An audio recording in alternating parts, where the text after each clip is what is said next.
WhatsApp en paralelo. Así que fíjense si a ustedes les es más cómodo visualizarlo desde acá, se quedan conectados a la reunión, si no, lo ven aparte, si no escuchan bien o algo, y se meten a la reunión apenas terminamos, así hacemos un debate de lo que ven, y obviamente, si tienen alguna duda y un repasito así,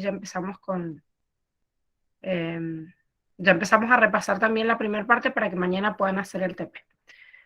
A ver, esperen.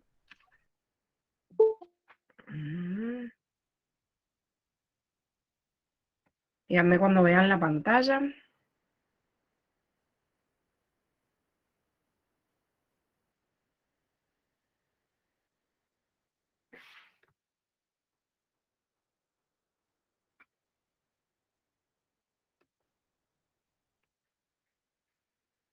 Ya la ven, ¿no?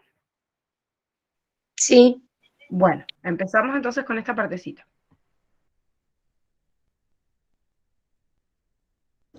En este video vamos a continuar viendo la etapa enzimática, pero teniendo en cuenta una excepción muy importante que nombramos en base a esta enzima, que es la RVP carboxilasa. Habíamos dicho que esta enzima, cuando existía más concentración de oxígeno en el medio y las temperaturas eran elevadas, la RVP carboxilasa se desviaba a través de un proceso que se llamaba fotorrespiración. ¿Qué ocurre en este proceso de fotorrespiración? La RVP, ¿sí? O sea, la ribolosa 1,5 bifosfato, a través de esta enzima, en vez de incorporar dióxido de carbono, incorpora oxígeno y forma otro compuesto distinto al compuesto que se formaba en el ciclo de Kelvin, que se llama ácido glicólico. El ácido glicólico, que está dentro del cloroplasto, sale al citoplasma de la célula y dentro del peroxisoma, otra vez se oxida y forma peróxido de hidrógeno, que como ya sabemos es un compuesto tóxico, y después el peroxisoma va a tener que eliminarlo a través de la presencia de catalasa para dar sus compuestos y liberarlos hacia el medio, pero este ácido glicólico, a través de este proceso de oxidación, forma glicina, y la glicina nuevamente sale del peroxisoma, se incorpora a la mitocondria, y cada dos glicinas se forma una serina y libera también dióxido de carbono y amonio. Al fin y al cabo, este proceso de fotorrespiración me hizo perder la RVP carboxilasa que yo tenía disponible para el ciclo de Kelvin. Entonces, cada vez que hay mucho oxígeno en el medio, esto imposibilita que la planta pueda llevar a cabo un proceso de fotosíntesis que sea eficiente. Entonces, tiene que iniciar antes de la vía de los 3 carbonos una vía que conocemos como vía de los 4 carbonos. ¿Quién lleva a cabo esta vía de los 4 carbonos? Solo dos grupos de plantas que conocemos como plantas C4 y plantas CAM. En estas plantas hay un paso anterior a llegar al ciclo de Kelvin, en el cual esta vía de los 4 carbonos, ahora vamos a descubrir por qué se llama así, pero utiliza como compuesto el fosfoenol piruvato, ojo que también es un compuesto que ya hemos visto en el proceso de glucólisis, y este fosfoenol piruvato, que es un compuesto de 3 carbonos con un fosfato agregado, se une con otra enzima que se llama PEP carboxilasa para enlazar el dióxido de carbono y formar ácido oxalacético. La PEP carboxilasa, a diferencia de la RVP carboxilasa, es fiel al dióxido de carbono. Esto quiere decir que no me importa cuánto dióxido de carbono haya en el medio, así las concentraciones sean muy chiquititas, igual la PEP carboxilasa elige el dióxido de carbono. No es como la RVP carboxilasa, que era media traicionera y si hay más cantidad de oxígeno se iba con él. Entonces, ¿qué hacen estas plantas C4? Estas plantas que van a llevar a cabo este proceso previo antes de llegar al ciclo de Kelvin. Lo que hacen es separar en las dos células que tienen en la superficie más basal de la planta y en la más profunda, que son las células del mesófilo y las células de la vaina, separar este proceso en dos.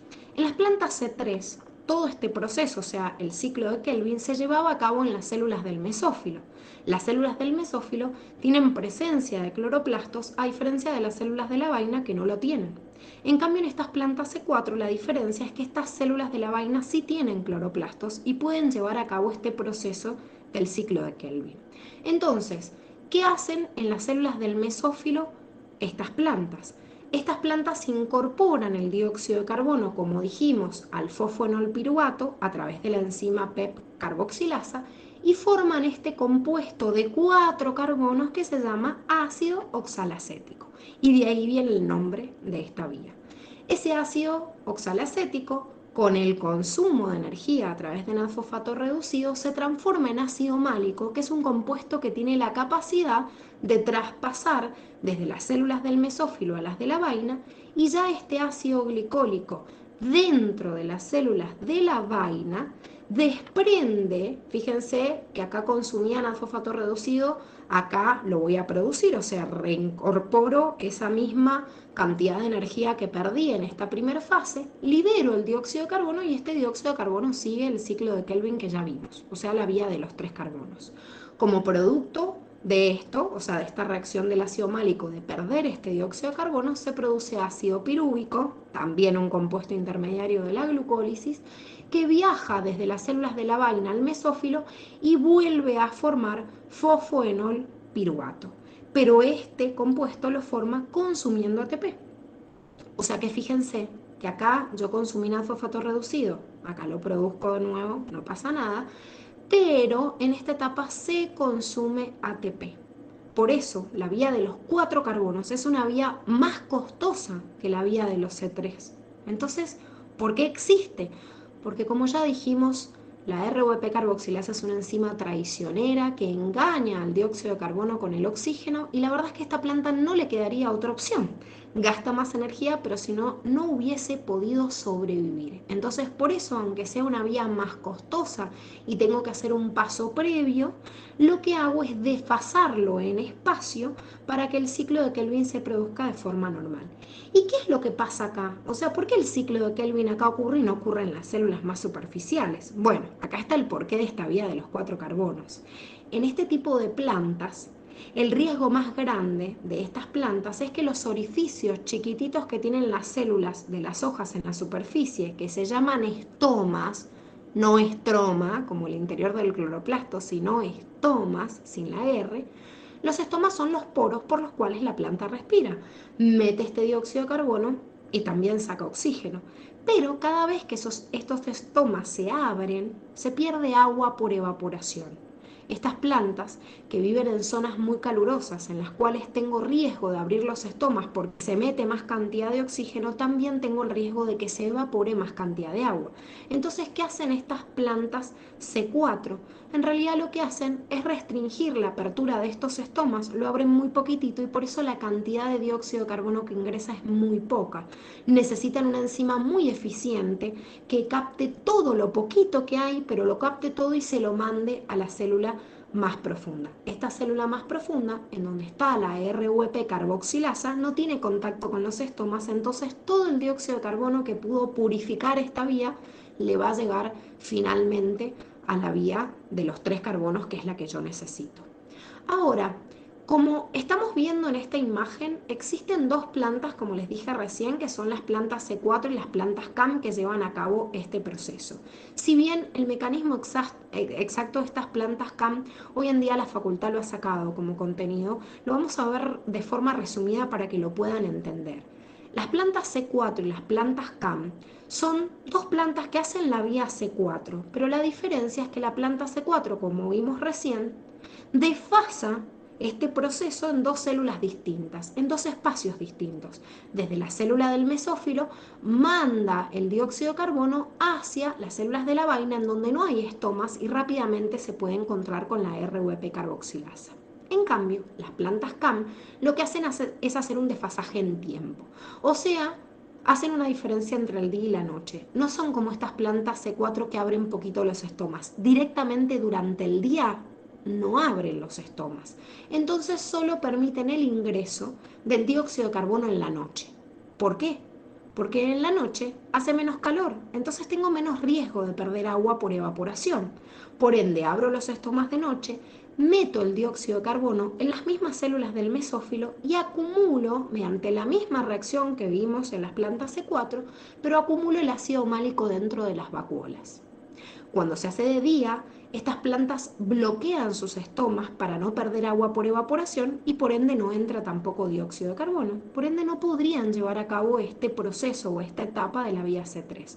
Al cerrarse los estomas, el ácido málico sale de las vacuolas, desprende el dióxido de carbono y ya está dispuesto a unirse con la RUP carboxilasa, que en este momento no tiene problemas si se une con el dióxido de carbono que hay porque no está entrando oxígeno porque los estomas están cerrados.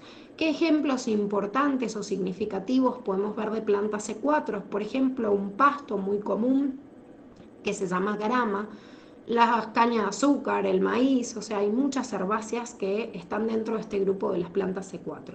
Las plantas CAM, en cambio, que este nombre CAM significa metabolismo ácido de las crasuláceas, incluye a otro grupo de plantas, como por ejemplo el ananá o la piña, el clavel de aire, la orquídea, serían algunos ejemplos de estas plantas.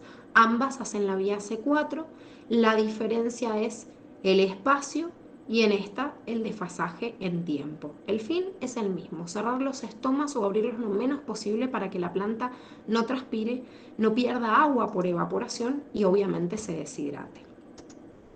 En esta última parte del video lo que vamos a hacer es comparar a estas plantas C3 con las plantas C4. O sea, C3 las que vimos el video pasado, C4 las que vimos ahora. Fíjense que el aceptor primario del dióxido de carbono varía en ambas, ya que en las plantas C3 el primer compuesto que se une es la ribulosa 1,5 bifosfato. A diferencia de las plantas C4, que el primer compuesto que se une con el dióxido de carbono es el fosfoenol piruvato o PEP. La enzima, obviamente, que lo cataliza es distinta. Es una carboxilasa porque une dióxido de carbono, pero en este caso va a ser RUP carboxilasa y en este caso PEP carboxilasa. Ahora, esto es importante y es lo que le da el nombre a estas vías. ¿Cuál es el primer producto después de fijar el dióxido de carbono? En la vía C3, como dijimos, es el fosfoglicerato. El fosfoglicerato era un compuesto de 3 carbonos y por eso llamamos a esta vía C3 o vía de los 3 carbonos, a diferencia del primer producto de fijación en la vía C4 que es el ácido oxalacético. Como es un compuesto de 4 carbonos, de ahí viene el nombre de vía de los 4 carbonos o vía C4, que llevan a cabo las plantas C4 obviamente. Ahora, después del ciclo de Kelvin, que van a llevar a cabo todos estos procesos, voy a producir en realidad el fosfoglicerato, que se va a convertir después en gliceraldehído, fosfato, y es un compuesto de 3 carbonos en ambos. O sea que el producto final va a ser el mismo, la diferencia es quién es el primero que se unió a ese dióxido de carbono. Otra diferencia, como vimos, era el espacio. En las plantas C3 teníamos este proceso en las células del mesófilo y en las plantas C4 en cambio estaba en las células de la vaina. Ojo con las plantas CAM que también hacen la vía de los 4 carbonos pero no son plantas C4 y no hacen este proceso en las células de la vaina sino también en las células del mesófilo. La diferencia es el día y la noche. Y si hablo de la fotorrespiración, por último, dijimos que era el desvío de la RVP carboxilasa uniéndose con el oxígeno. Entonces, este proceso obviamente va a ser mucho más frecuente en una planta C3 que en una planta C4, porque en la planta C4 eficientemente la PEP carboxilasa agarra todo el dióxido de carbono que puede y no deja mucha RVP carboxilasa disponible en las células más superficiales para que se desvíen por el proceso de fotorrespiración.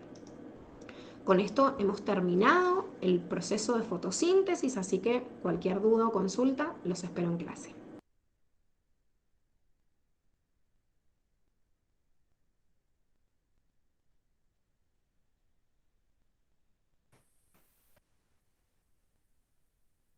Bueno, ¿qué dicen? ¿Se entendió o no?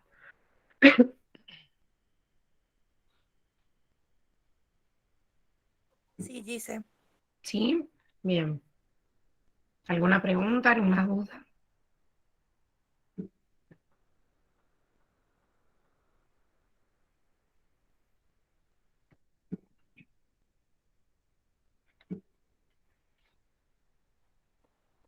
¿Ninguna?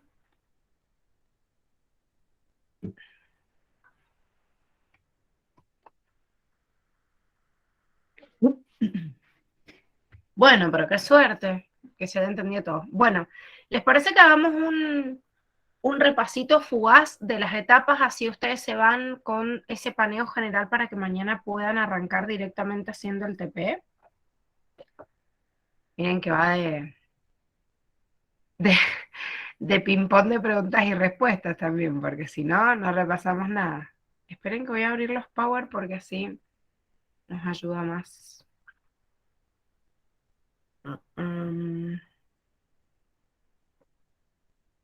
Bien. Bueno, vamos a ver primero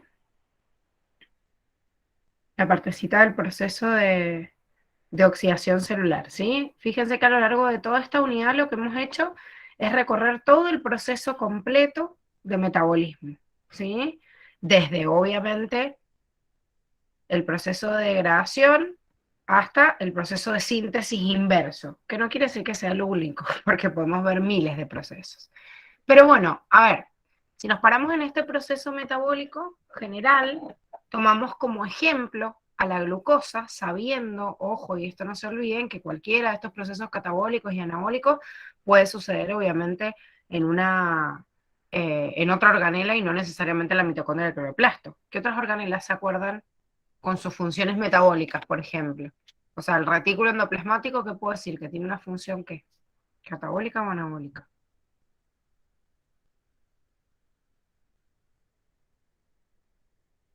Anabólica, ¿Por qué?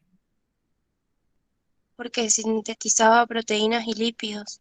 Bueno, ¿eran las únicas funciones, por ejemplo, en los retículos?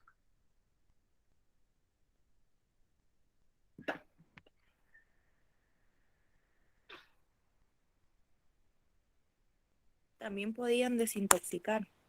Bueno, y en ese proceso de desintoxicación, ¿que es una función catabólica o anabólica?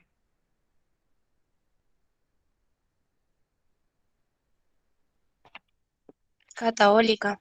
Bien, catabólica, ¿sí? O sea que, ojo con esto, porque en realidad uno tiene en la cabeza la imagen de que por ahí algunas organelas dominan alguna función y puede ser esa función catabólica o anabólica, pero podemos encontrarnos en el mismo, una cadena. De hecho, el mismo proceso de oxidación celular, cuando nosotros lo vemos en la mitocondria, decimos, bueno, en total es todo un proceso catabólico, pero después íbamos estudiando etapa por etapa y había algunas dentro de ese proceso que no eran catabólicas, eran reacciones intermediarias anabólicas, que obvio, cuando yo hago la sumatoria total me termina dando una reacción catabólica. Entonces, ojo, esto también pasa en las organelas y depende de qué tipo de función me pregunten, es qué tipo de función o de ruta metabólica se va a utilizar.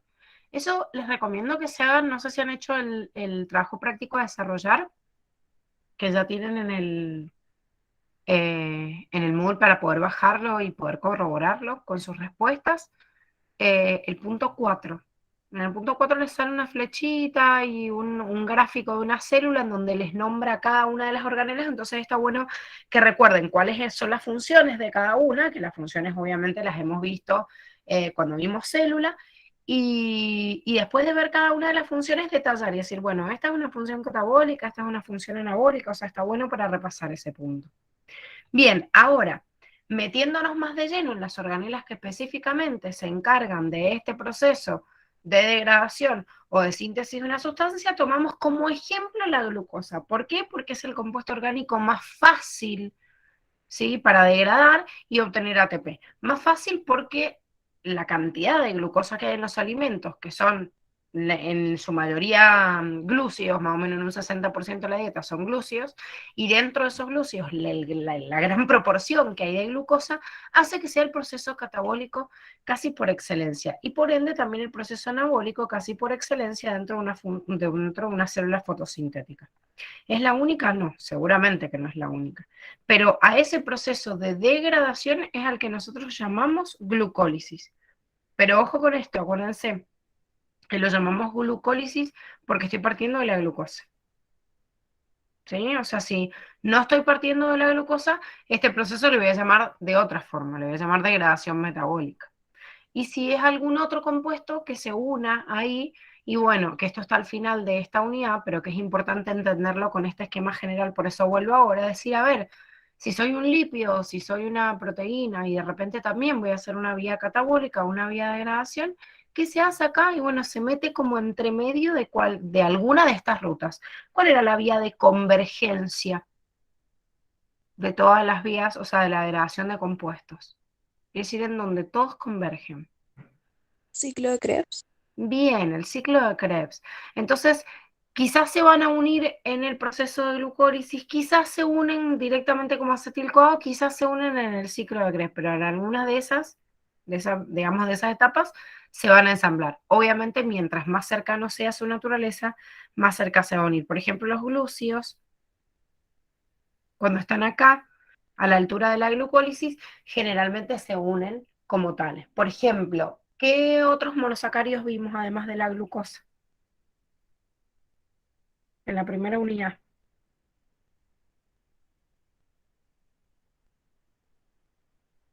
Que los vimos como protagonistas, digo, aparte de la glucosa.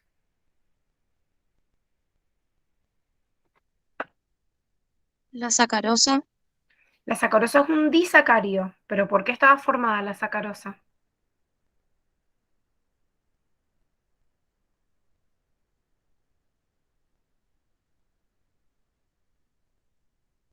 Por glucosa.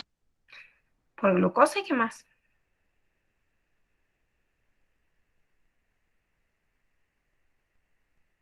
Galactosa. Bueno, ese es otro. Ese es el que forma la lactosa, que es el azúcar de leche. Es otro monosacario. Pero está bien, porque la lactosa es otra. Pero ojo que la sacarosa está formada por glucosa y fructosa. ¿Sí? Por esos dos. Tanto la fructosa como la glucosa y como la galactosa son componentes, o sea, son monosacáridos que se van a terminar uniendo en esta fase de la glucólisis. Ya lo vamos a repasar en la gráfica general de la glucólisis, o sea, en este paso. Si no, si es una proteína o un lípido, o se unen, obviamente, como acetil-CoA, o directamente en el ciclo de Krebs. Entonces, ¿qué es lo que vimos a lo largo de todo este proceso de oxidación celular? Que la glucólisis ocurre sí o sí y en ausencia de oxígeno, o sea que es una vía anaeróbica. Es una vía anaeróbica porque no necesita, no es obligada, o sea, no es que el oxígeno la termina desestabilizando, pero sí o sí ocurre en el citoplasma de la célula y puede pasar en cualquier célula, incluso aunque no tenga oxígeno disponible. O sea que esta obtención del ácido pirúvico es común a todos los seres vivos. Pero de ahí tenemos dos vías. No tenemos oxígeno, nos vamos por la vía fermentativa. Si tenemos oxígeno, nos vamos a la respiración celular. Respiración celular, los tres pasos: oxidación del ácido pirúvico, ciclo de Krebs y transporte de electrones con la fosforilación oxidativa. ¿Sí? Esto obviamente es lo que vimos en esta unidad. Entonces, la primera etapa de glucólisis, que puede integrar a otro más, por ejemplo, yo les nombraba recién la fructosa. La fructosa es un azúcar que si se fosforila ingresa acá como fructosa 6-fosfato. Y la galactosa generalmente se fosforila, se transforma en galactosa 6-fosfato y una isomerasa la mete acá, en donde dice glucosa 6-fosfato. Digo acá, pero en realidad, ahí está, el cursor por ahí se me desaparece, no sé si lo alcanzan a ver. O sea, se borra y dice chao, nos vemos mañana y no aparece más. Bueno, acá, donde dice glucosa 6-fosfato. ¿Sí? O sea, se integra en ese punto desde la galactosa, haciendo como convirtiéndose en un isómero. ¿Sí? ¿Qué particularidad se acordaban de esta glucólisis? ¿Se acuerdan de la glucólisis? ¿Ya la estudiaron? ¿Se estudiaron el RAP o no?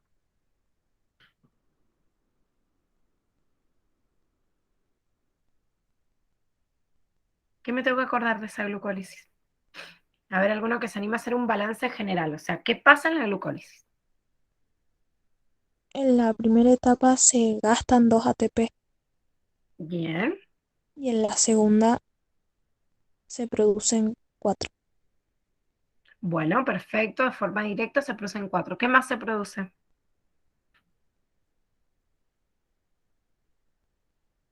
2 NAD, creo. Bien, dos coenzimas NAD reducidas, ¿sí? Y el producto final, que acuérdense que desde que se cinde, todo está multiplicado por 2, ¿sí? Entonces obtengo 2 ácidos pirúvicos. Sí, ácido pirúvico piruvato. Bueno, ojo con esto. Esto que están viendo acá son el nombre de las enzimas. Siempre recuerden que para ayudarme a estudiar la glucólisis tengo que ver qué es lo que me está diciendo la enzima. Por ejemplo, parto de una glucosa y la glucosa se está transformando en glucosa 6-fosfato. ¿Qué quiere decir que se esté transformando en glucosa 6-fosfato? Que se está fosforilando. ¿Cómo se llaman las enzimas que fosforilan a los compuestos? Quinasas o sinasa. A veces se representa con Q, a veces con C. Quinasa. ¿Por qué se llama exoquinasa? Porque quinasa es una enzima que agrega fosfato. ¿A quién? A este prefijo exo, que significa una exosa, o sea, un azúcar de 6 carbonos. A veces por ahí le pueden llamar glucoquinasa directamente en vez de exoquinasa. También se ve en la bibliografía como alternativo. Entonces, la exoquinasa, enzima que agrega azúcar a una exosa. Bien, le agrega, ¿de dónde lo saca? Del ATP. Asa de enzima. Isómero viene de un compuesto que tiene la misma fórmula molecular, pero en el espacio es distinto, ¿sí? Otra vez, fosfoexosa, o sea, una exosa también, pero que tiene un fosfato unido, porque eso es la glucosa 6-fosfato. A veces también a esta enzima se le llama fosfoglucoisomerasa. Por eso en el dibujito del cuadernillo tienen ese nombre, como fosfogluco. Espérenme un segundo. Ay, no sé si se fue. Ah, no, ahí está. No, sí, están viendo otra pantalla ahora. Estoy viendo una pantalla, ustedes están viendo otra. Ahí están viendo la glucólisis, ¿no? Sí. Bien, entonces, esta misma enzima, que se puede llamar, por ejemplo, glucoquinasa, esta se puede llamar fosfoglucoisomerasa. Así, van sacando por el nombre de la enzima la función que está haciendo.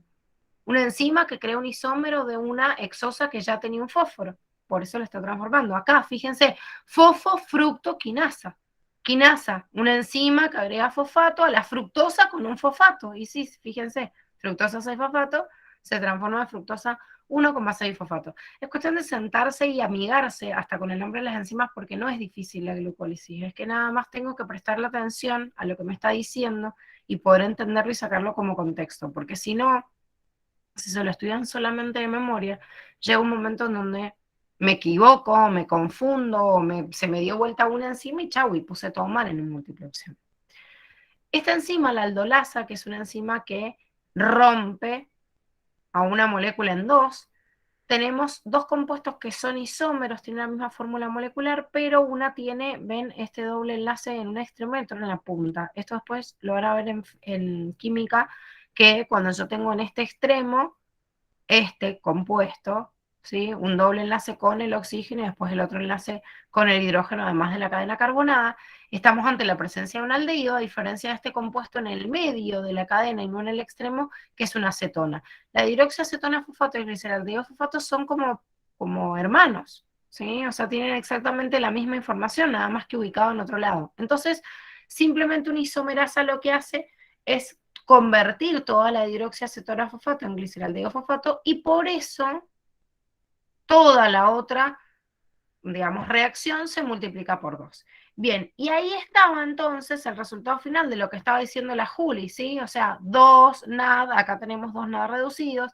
4 ATP, 2 se habían consumido, o sea que ahora con estos los libero y obviamente obtengo los 2 ácidos piruvícos. Conclusión, en cada una de las glucólisis, cuando yo parto desde una glucosa, lo que nosotros tenemos es el consumo de 2 ATP, pero la liberación de 4, o sea, la liberación de 2 en total, 2 coenzimas NAD reducidas y 2 ácidos pirúvicos. Todo lo otro en realidad me está hablando de los compuestos obviamente que se consumen. ¿Por qué utilizo 4 ADP? Porque si estoy sintetizando 4 ATP tuve que tener como materia prima los 4 ADP y el fosfato. Porque me pone acá 2 fosfatos y porque en realidad me está compensando totalmente sacando entre el ATP y el ADP. Si no, me tendría que poner de un lado y el otro que se consume, se libera, es lo mismo, ¿sí? Depende de lo que se use en cada una de las reacciones. Igual que la coenzima NAD, también. La coenzima NAD oxidada para después, obviamente, producir la reducida. La liberación de protones, porque los protones justamente se liberan a partir de la unión y de la formación de esa coenzima NAD. Bien, ahora, esperen que ponga el otro. ¿Qué pasaba después de este proceso? Cuando nosotros teníamos una vía aeróbica, acuérdense después de repasar la vía aeróbica, anaeróbica, que es la fermentación, porque son dos reacciones nada más, o sea, formo ácido láctico o formo alcohol etílico. ¿Qué pasaba cuando sí tenía oxígeno?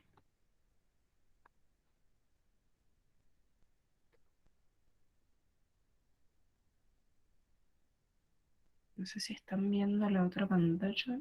No, están viendo el primer power. ¿Qué pasaba? Se oxidaba el ácido pirúvico. Bien. ¿Y ahí qué obteníamos? Entraba en el ciclo de Krebs como Bien, acetil-CoA.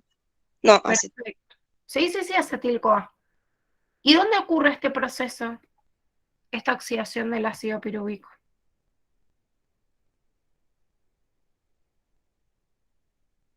En las crestas mitocondriales. En la matriz. Está bien, parte puede estar cerca de las crestas, pero en realidad es en la matriz mitocondrial. Pero acuérdense que ya estábamos dentro de la matriz, o sea, de la mitocondria, que eso es lo importante. O sea, la oxidación del ácido pirúvico ya se lleva a cabo en el interior, cosa que la glucólisis no sucedía. En la glucólisis dijimos que estaba ocurriendo este proceso dentro del citoplasma de la célula y por eso ocurría dentro de cualquier célula. ¿Sí? Bien, entonces, si nos fijamos en este proceso, el ácido pirúvico que se transforma en acetilcoenzima A, lo que está haciendo, como este grupo acetilo tiene dos carbonos, ojo con esto, porque esta C no es de un carbono, sino que es de la coenzima A, que entró así completita y así se va a liberar, por eso ni siquiera les han desglosado la fórmula, porque la coenzima A es derivada de una vitamina. Así que también tiene una fórmula química y podría extender acá mucho más la molécula, pero la coenzima A se las han puesto así como una representación porque se pierde apenas yo entro en el ciclo de Krebs. Pero lo importante es que en la oxidación del ácido pirúvico un compuesto de 3 carbonos se transforma en uno de 2. O sea que era ya de los 6 carbonos que tenía la glucólisis, se escindió en dos, o sea, la glucosa en la glucólisis se escindió en dos compuestos de 3. Pero en este, cada uno de estos compuestos de 3 pierde también un carbono. Entonces libero un dióxido de carbono y obtengo una coenzima nada reducida por cada uno de estos procesos, ¿sí? De oxidación del ácido pirúvico. ¿Y qué pasaba en el ciclo de Krebs? Que cada compuesto o acetilcoenzima A con cada vuelta que daba, volvía a generar el mismo compuesto con el cual se une, ¿sí? O sea, el compuesto que le da origen y con el cual se une, que es un compuesto de 4 carbonos llamado ácido oxalacético, se vuelve a generar. Y se pierde de este acetilcoenzima todo lo que tiene contenido. ¿Qué es lo que va a tener contenido? Y bueno, primero como materia, el dióxido de carbono. ¿Cuántos dióxido de carbono? 2. Acá miren, tienen uno y acá tenemos el otro. ¿Y cómo libero la energía? Obviamente incorporando desde los otros componentes básicos, ¿sí? Que obviamente van a aportar la molécula como el recipiente para recibir la energía que está contenida en la acetilcoenzima A. Y bueno, voy a producir en cada uno de esos acetil-CoA, en cada vuelta, esto que habíamos dicho, los 3 NAS reducidos, un ATP y un FAD. Por eso está multiplicado todo por 2, porque son 2 acetilcoenzima A. Importante en esto, chicos, como esta es la gráfica que sale de Curtis, acá tengo que conocer estos nombres de compuestos intermediarios. Para esto algunos rap o algunas canciones que hemos visto por ahí nos sirven para estudiárnoslo, pero que sí salen todas las canciones y nosotros no necesitamos saberlo, es la enzima intermediaria. Cada una de estas flechas rosadas que se ve acá es una reacción química. Y en cada reacción química que ocurre en un ser vivo hay una enzima. Nada más que nosotros no la vemos. Hay una sola que tienen que saber porque se las nombra más adelante, cuando están viendo el análisis del proceso de regulación de toda la respiración celular, y les dice que el acetil-CoA, cuando se une con el ácido oxalacético para formar ácido cítrico, utiliza acá, en esta primera reacción, una enzima que se llama COMO. ¿Alguno se acuerda?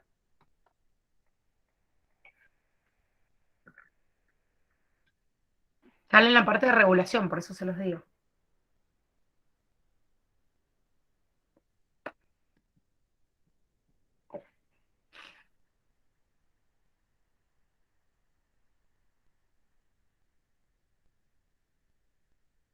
¿Ninguno se acuerda? Se llama citrato sintetasa. Acuérdense que las enzimas siempre me están soplando lo que están haciendo, siempre las tengo que leer de atrás para adelante, pero se llama citrato sintetasa, asa de enzima, de sintetizar, de elaborar. ¿Qué elaboran? Un citrato. El citrato es el ion del ácido cítrico. O sea, el ácido cítrico ionizado es citrato, así como el ácido pirúvico ionizado es piruvato. Y así como muchos les aparecen o en la vía de la glucólisis, no sé, el ácido, bueno, el gliceraldehído fosfato vieron que se transforma en ácido fosfoglicérico y a veces si está ionizado me lo ponen como fosfoglicerato. Bueno, es lo mismo. Citrato sintetasa, o sea, una enzima que sintetiza citrato. De esta primera etapa, porque está regulada por ATP, es importante que la sepan, ¿sí? Conclusión, el rendimiento general por cada vuelta de este ciclo de Krebs, habíamos dicho que eran 2 ATP, 2 FAD reducidos y 6 NAD. Por eso, cuando nosotros analizamos el proceso en realidad general de regulación, esperen que les comparto el siguiente.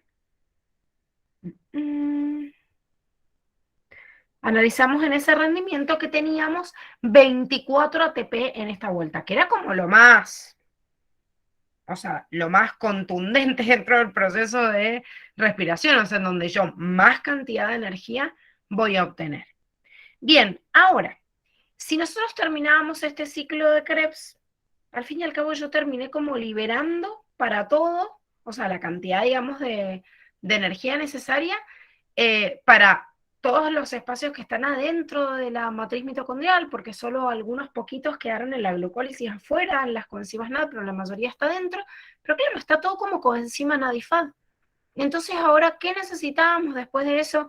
Y el proceso de la cadena de transporte de electrones y posterior a eso la fosforilación oxidativa, porque en realidad este proceso es el que me ayuda a obtener la energía que nosotros necesitamos de esa molécula de glucosa. Entonces, ¿qué pasaba con este proceso de la cadena de transporte de electrones? Que todo este complejo proteico que estaba incluido en la membrana interna de la mitocondria van a trabajar para, de esta coenzima NAD reducida y FAD reducida, bombear protones desde la matriz hacia el espacio para crear una fuerza protonmotriz y posteriormente esa fuerza protonmotriz me active a la ATP sintetasa en el proceso de fosforilación oxidativa. O sea que a todo esto que vemos acá le llamo transporte de electrones y a esto, a esta bomba, digamos, que está bombeando ahí, fosforilación oxidativa.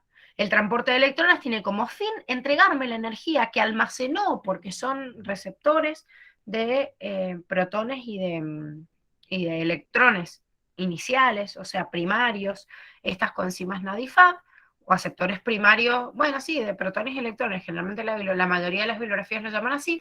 Esa acepción que yo tengo y digo, lo guardo provisoriamente, después no me sirve tanto, porque la verdad es que no en todos los tejidos yo puedo entregar coenzimas NAD+-FAD reducidas para entregarles la energía. Entonces, ¿para qué me sirve todo esto?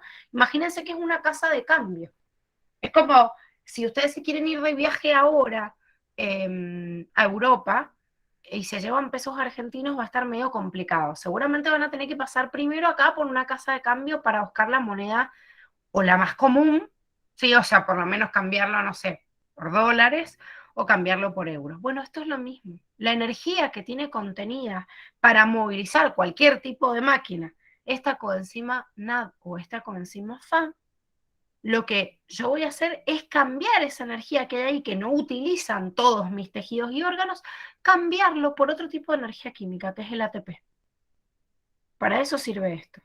Entonces la coenzima NAD+-FAD bombean protones, crean este gradiente de concentración de protones que se llama fuerza protonmotriz y eso me está terminando de activar a esta partícula, digamos, incrustada en la membrana, que esto creo que está corregido en el cuadernillo, porque es una corrección que hace la facultad, porque en el libro está mal la imagen, dice F1 y F0 y al revés.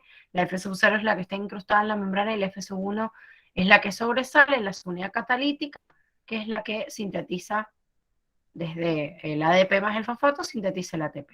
Acuérdense los complejos, si viene acá, me dice complejo 1, esto me quiere simbolizar a la flavina mononucleótida, que unida con la coenzima Q forman el complejo 1. Esto que figura acá como 2 es la citocromo B, que justo con la citocromo C forman el complejo 2 y el complejo 3 está formado por la citocromo A. Entonces, cada vez que los electrones saltan por cada uno de estos componentes, pasan este protón desde donde hay menos concentración hacia donde hay más concentración, ¿sí? En contra de su gradiente, y en el espacio intermembranal se crea este gradiente de protones. ¿Qué hace este gradiente de protones? Impulsa a favor de su gradiente de concentración la ATP sintetasa, que lo que hace es sintetizar ATP. ¿Sí? Entonces, todo este proceso de fosforilación oxidativa me termina generando el rendimiento total de estos protones.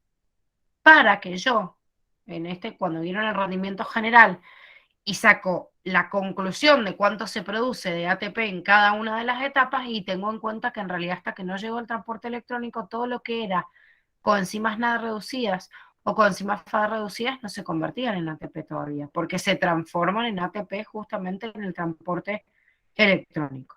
Realmente ahí son ATP. ¿Sí? Entonces, después de sacar este proceso, vemos que por cada mol de glucosa en la glucólisis yo obtengo 8 ATP, en la oxidación del ácido pirúvico 6 ATP y en el ciclo de Krebs obtengo otros 24. Para hacer un conteo general de estos 38 ATP por mol de glucosa que representan el 40% del rendimiento energético. ¿Qué pasa con todo lo demás? Con el otro 60% de energía.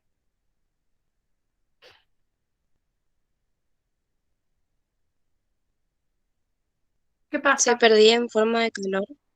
Bien, se pierde en forma de calor, ¿sí? Justamente esto es lo que pasa en un proceso aeróbico. El 40% lo utilizo y el otro lo pierdo como calor. Y uno dice, bueno, pero entonces debe haber algún proceso más eficiente, pero no, la verdad que no, chicos. No hay un proceso más eficiente, sino que el más eficiente justamente de todos es este. ¿Por qué el más eficiente de todos? Porque si yo tengo alguna vía anaeróbica, obtengo menos todavía. ¿Cuánto obteníamos en porcentaje? ¿Recuerdan?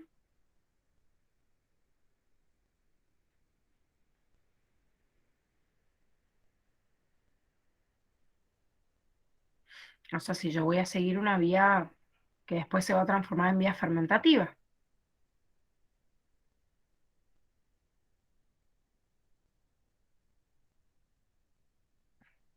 ¿No se acuerdan? No Del eran los 8, NAT nomás, ¿cómo? que no se generaban los NAT porque se consumían en la vía. Claro, o sea, está bien, Mike, que se forman los NAD, pero se consumen en la fermentación. Entonces yo solo obtengo por cada glucosa 2 ATP. Y si ustedes sacan esos 2 ATP por el total de la energía que está en la glucosa, que eran 686 kilocalorías, les va a dar el 8%, menos del 10%. Bueno, este es uno de los fundamentos de la teoría endosimbiótica. Pero cuando nosotros decimos uno vivía adentro del otro, ¿por qué va a vivir uno adentro del otro? Y bueno, porque claramente la eficiencia energética que tenía era tanto más alta que le reconvenía, porque si no, no lo hubiera utilizado como mecanismo, ¿sí? Bueno, repasemos ahora en estos poquitos minutitos que nos queda, esto que tienen más fresco, pero para poder cerrar con este proceso, después de haber visto la vía degradativa, ¿sí? Por excelencia, ¿qué pasaba entonces con la vía de formación o de elaboración de compuestos por excelencia? Bueno, yo les pongo acá desde etapas de la fotosíntesis, pero acuérdense obviamente también de repasar cuál es el fundamento de esto, o sea, qué es un pigmento, estos pigmentos están en el cloroplasto, en qué parte, ¿sí? Cómo se excitan, toda la primera partecita que ustedes tienen de los distintos tipos de pigmentos y el repaso de cloroplasto que me ayuda a entender, más allá de la parte histórica, yo les digo, puede ser que les tomen y que hagan alguna pregunta donde me nombren a Ingenhauer, pero la verdad que la primera parte se los nombro para que ustedes sepan en realidad cómo se llega a la conclusión, porque durante muchísimo tiempo se estuvo debatiendo y se pensó que era algo obvio que el oxígeno que liberaba la planta al medio venía del dióxido de carbono.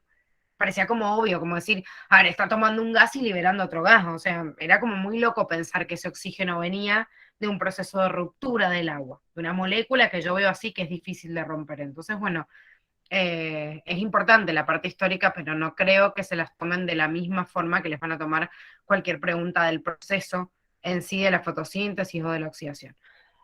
Entonces, acuérdense que la fotosíntesis tenía dos etapas bien marcadas, lumínica y enzimática, y en esas dos etapas yo tengo, en la primera, rompo el agua y libero oxígeno, y además de eso produzco la energía para que me bombea a la segunda etapa, y la etapa enzimática es una etapa de fijación del carbono. ¿Qué le fijo al carbono? Y este hidrógeno estaba en el agua, que en realidad primero se unió acá, bueno, pueden poner la flecha directamente desde acá, o desde ahí, porque es lo mismo, este NAD, que ahora el NAD fosfato es NAD fosfato reducido, es porque está reducido porque le ganó ese hidrógeno. Y esa coenzima NAD reducida entrega su energía y sus protones para transformarlo en un compuesto carbonato, ¿sí? Entonces, eso es lo que me dice este proceso. ¿Por qué me tengo que acordar del cloroplasto en las células eucariotas? Porque la mayoría se va a llevar a cabo acá, dentro de la estroma y la membrana interna del cloroplasto, que participa de una forma, la membrana interna, perdón, el repliegue de la membrana interna, que es la membrana tilacoide, participa de una forma muy parecida a la membrana interna de la mitocondria, porque al fin y al cabo son como lo mismo, ¿sí? Esperen, que quería poner la otra, ahí está. Bueno, díganme cuando vean la imagen del otro Power.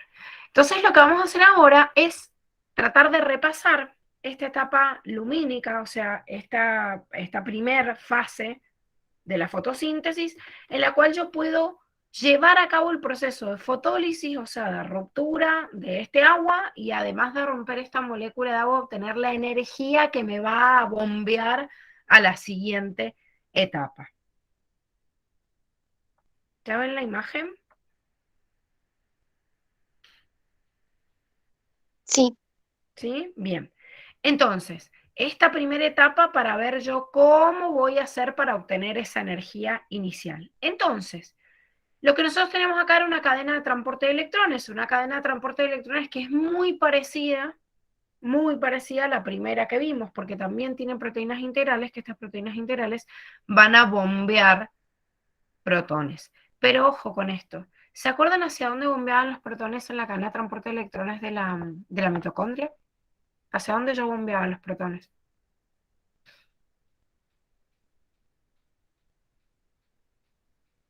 ¿En qué dirección?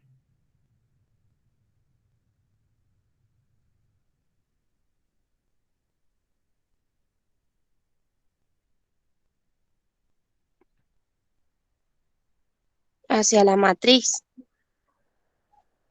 O sea, ¿desde dónde hacia la matriz?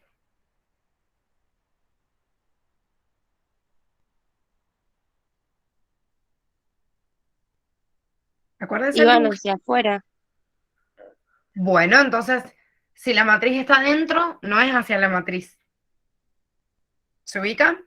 Vieron que en el dibujito que les hacen de la mitocondria les muestran la membrana en donde se ve la matriz adentro y hacia afuera se ve el espacio intermembranoso. Y es como que los protones se van hacia afuera, se bombean hacia afuera y se genera la fuerza protomotriz. Después vuelven a entrar. Entonces voy desde la matriz hacia el espacio intermembranoso, o sea, hacia afuera.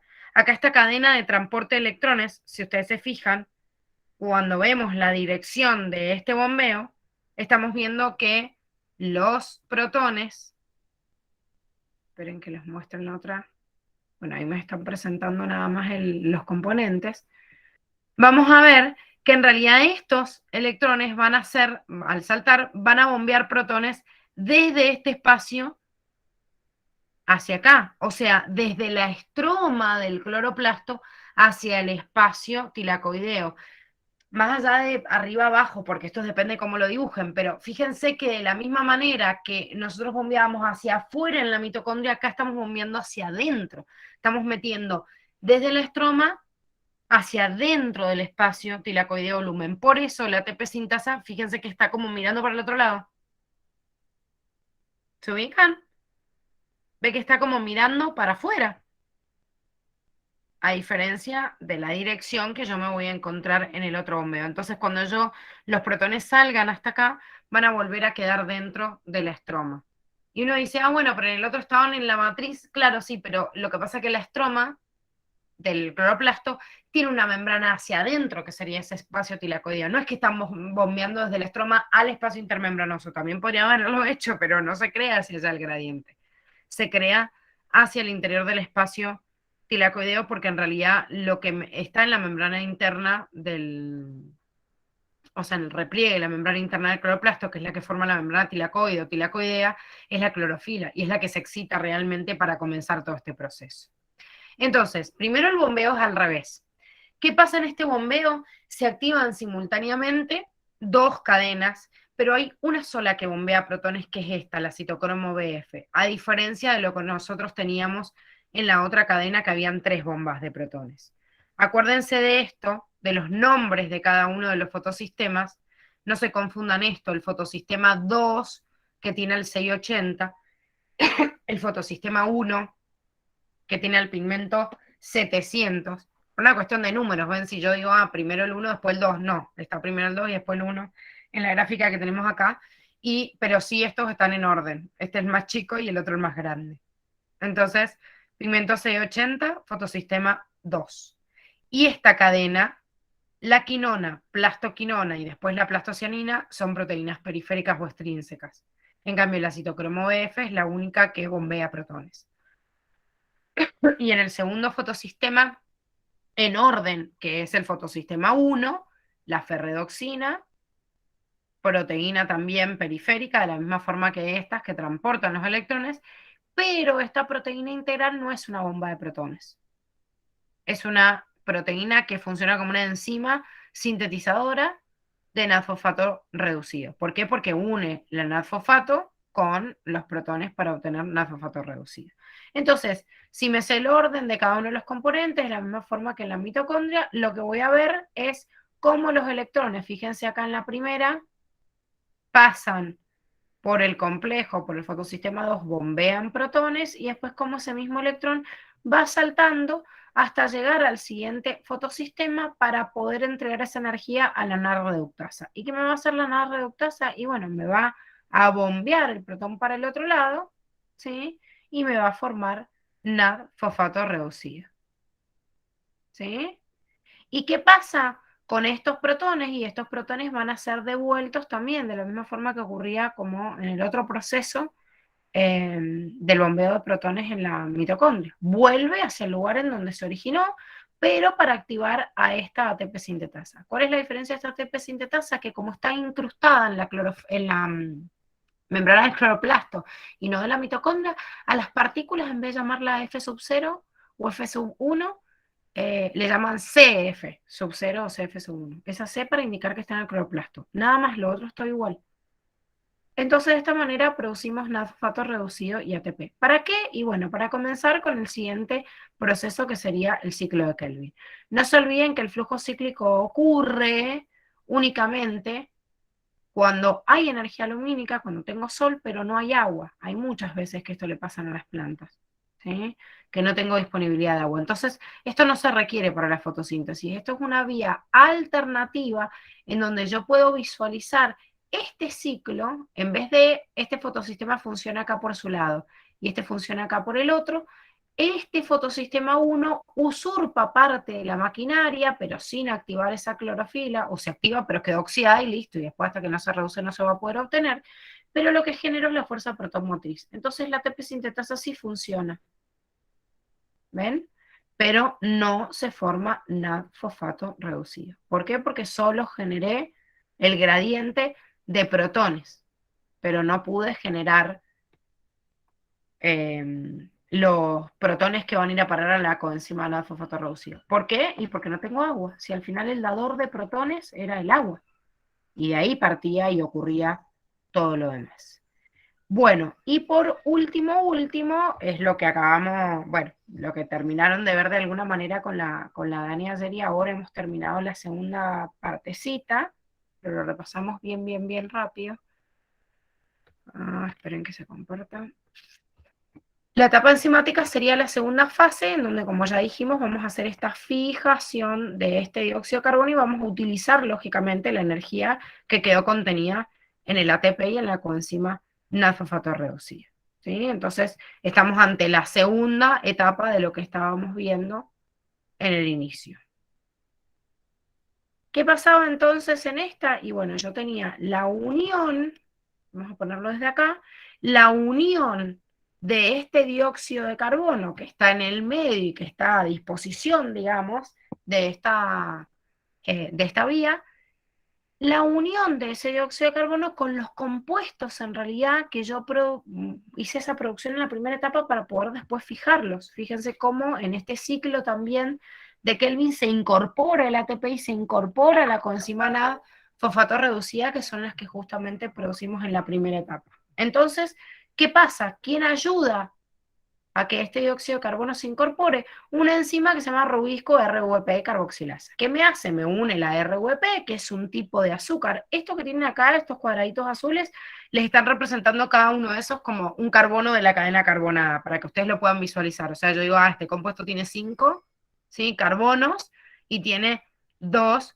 fosfatos, para que ustedes vieran en cada una de estas cómo se va integrando y por qué el compuesto intermediario que se forma en 3 vueltas del ciclo de Kelvin es un gliceraldehído fosfato. Este mismo compuesto nosotros lo vimos en la glucólisis, fíjense, el gliceraldehído fosfato era donde se unía, o sea, donde se partía en dos la vía de la glucólisis. Ojo con eso, porque acá me lo simboliza mucho y me lo nombra mucho como PGAL, y en la unidad de oxidación no me lo nombra como PGAL, pero es el mismo compuesto, el mismo. Igual que el PGA, que es el fosfoglicerato, también está en la vía de la glucólisis.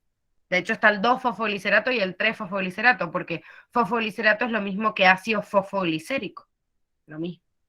Entonces, ¿qué pasa con este compuesto de 5 carbonos? Se une con un carbono, o sea, yo digo, bueno, entonces formaría un compuesto de 6 carbonos. No, porque rápidamente se cinden 2, por eso esto se multiplica por 2, de 6 paso a 12, pero tengo un compuesto de 3, que es este fosfoglicerato, y rápidamente después de que yo doy toda la vuelta, ¿sí?, vuelvo a producir esta RVP. Entonces, si yo vuelvo a producir la RVP, quiere decir que solo cuando doy una vuelta incorporé un carbono. ¿Y qué compuesto existe de un carbono? Y no, claramente ninguno de un carbono. Entonces, tengo que dar 3 vueltas para producir un gliceraldehído fosfato. 6 vueltas en total para una glucosa. Ojo con esto, chicos.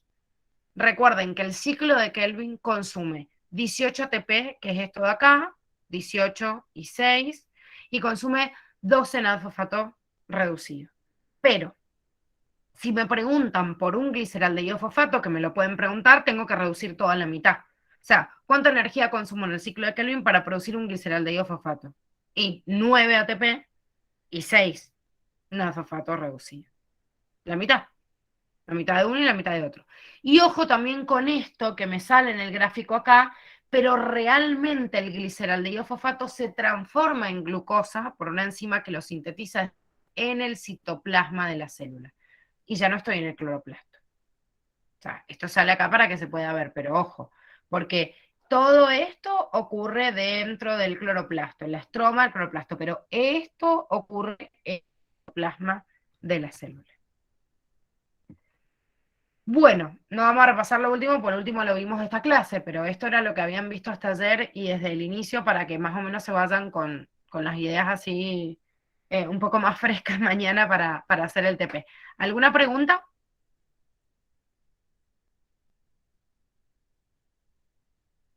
No, Gise. ¿No? Bueno, entonces les deseo suerte mañana. Llévense igual los apuntes, porque por ahí hacen algún ejercicio también de fijación antes de hacer el TP evaluatorio, que se pueden hacer algunos cálculos con la Dani antes de hacer el TP, porque la idea es que esta unidad es muy difícil, chicos, y por ahí nos cuesta fijar, entonces la idea es ir haciendo distintas ejercitaciones o algo así para irlo fijando y para poder asentarlo, y lo más probable es que mañana hagan el TP y dejemos la corrección para el viernes. ¿sí? Porque el jueves es feriado. O sea, que el viernes recién hagan la corrección virtual. Así que tranqui. O sea, llévense las cosas, digo, porque podemos repasar y pueden seguir haciendo preguntas. Sí, propónganse esta tarde tratar de terminar de leer todo el que no lo ha hecho. Así les sirve este repaso, ¿sí? Se les van fijando cosas que después ya van a ver que a lo largo de los meses es difícil recordar. Entonces, mientras más fijemos ahora, mejor. Mientras que la estamos viendo hasta unida. Les dejo un beso grande. Nos vemos la semana que viene. Chao, Gise, nos vemos. Chao.